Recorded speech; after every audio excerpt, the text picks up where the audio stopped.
के सामने मैं जमाल यूसुफ वकील आरा आपके सामने हाजिर हुआ हूँ अपनी बात रखने के लिए, अपने ख़यालात को अपने सामने रखने के लिए। एक रजिस्टर्ड NGO का सदर हूँ, सदर अल खिदमत बिहार रजिस्टर्ड। आप अच्छी तरह जानते हैं, हम सभी अच्छी तरह वाकिफ़ हैं कि जो साजिशें चल रही हैं मुसलमानों के ख़िलाफ़ वो एक दिन का नतीजा नहीं है, बल्कि सदियों से ये कोशिश होती आ रही है, बल्कि 19वीं शताब्दी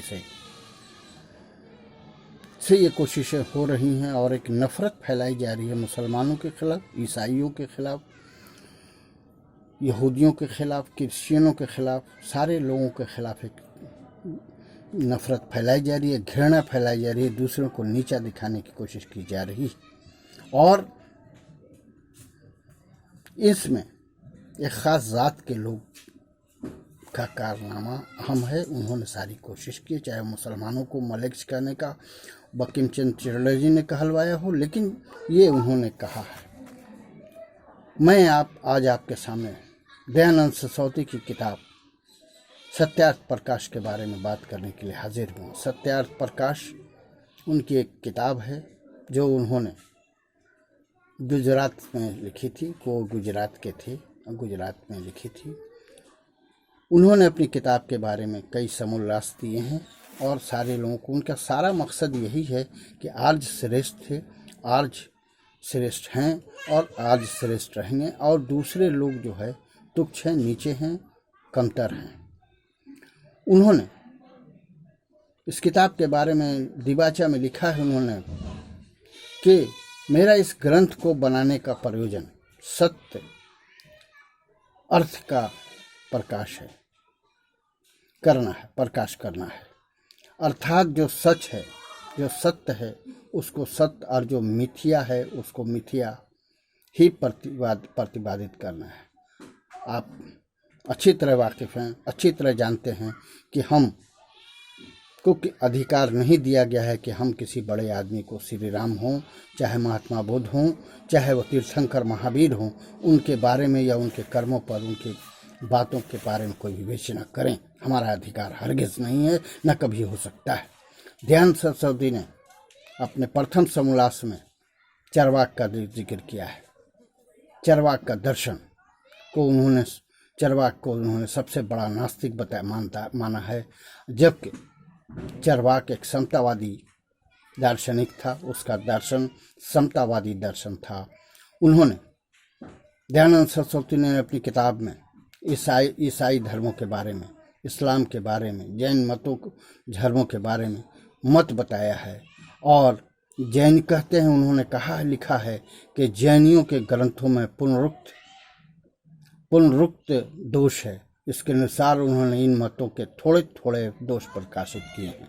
आप बताएं, चाहे कोई व्यक्ति कितना बड़ा हो क्यों न हो, क्या उसको अधिकार है कि श्री राम के बारे में, हज़रत मोहम्मद सल्लल्लाहु अलैहि वसल्लम के बारे में, हज़रत ईसा के बारे में, हज़रत अय्यूब के बारे में और तीर्थंकर महावीर के बारे में, भगवान महाबुद्ध के बारे में कुछ बात कहें? हरगिज़ नहीं, कदापि नहीं। ये अधिकार किसी व्यक्ति को नहीं, चाहे वो कितना विशेष क्यों न हो, उसे ये अधिकार नहीं है कि इन लोगों पर कुछ की बात कुछ कह सकें। तो इन्होंने जो है अपनी किताब में इन धार्मिक पुस्तकों की, जैन धर्म की धार्मिक पुस्तकों की समीक्षा की है। ये अधिकार उन्हें किसने दिया? ये अधिकार उनको लेने का सवाल कैसे पैदा हुआ? ये अधिकार किसी विशेष आदमी को, चाहे वो कितना ही बड़ा क्यों ना हो, ये अधिकार नहीं है और न हो सकता है। हम एक बार फिर मैं कहूँगा, श्री राम के आदेशों को, हज़रत मूसा व हज़रत ईसा या हज़रत मोहम्मद सल्लल्लाहु अलैहि वसल्लम के बारे में बोलने का, हमें उनके कामों के बारे में विवेचना करने का, समीक्षा करने का अधिकार हरगिज़ नहीं है। चाहे मैं श्री राम के बारे में बोलूँ, ये गलत होगा, गलत होगा, गलत होगा, लेकिन उन्होंने, दयानंद सरस्वती ने, उनके कर्तव्यों, उनके तर्कों को, उनके कर्तव्यों को, अभिवचनों की समीक्षा की है। दयानंद सरस्वती अपनी किताब में त्रयोदश समोल्लास में ईसाइयों के मत पर 14वें समोल्लास में कुरान व इस्लाम की समीक्षा करते हैं। यह अधिकार उन्हें किसने दिया और उन्हें क्या अधिकार था कि वो इस तरह की बात करते या इस तरह की बात करते। उन्होंने जो भी लिखा है इस्लाम के बारे में, मैं और बातें बाद में करूंगा, लेकिन थोड़ी सी बात मैं आपको कहना चाहता हूँ। उन्होंने लिखा है, दयानंद सरस्वती ने, कि सब स्तुति सूरह फातिहा के बारे में कहते हुए उन्होंने लिखा है कि आयत 1 व 2 की समीक्षा के बारे में लिखा है कि सब स्तुति परमेश्वर के वास्ते है, जो परवरदिगार अर्थात पालन करने वाला हारा है, सब संसार क्षमा करने वाला दयालु है, संसार का क्षमा करने वाला दयालु है। मैं आपको एक बात साफ कह दूं कि सूरह फातिहा का ये मानी नहीं है, और यहाँ स्तुति कहना भी गलत है। सही अर्थ यह है कि अल्हम्दुलिल्लाह रब्बुल आलमीन अर्रहमानिर रहीम, जिसका अर्थ है, इसका मानी है कि सारी तारीफ़ें अल्लाह के लिए हैं, जो सारे संसार का रब है, वो बहुत रहमान व रहीम है।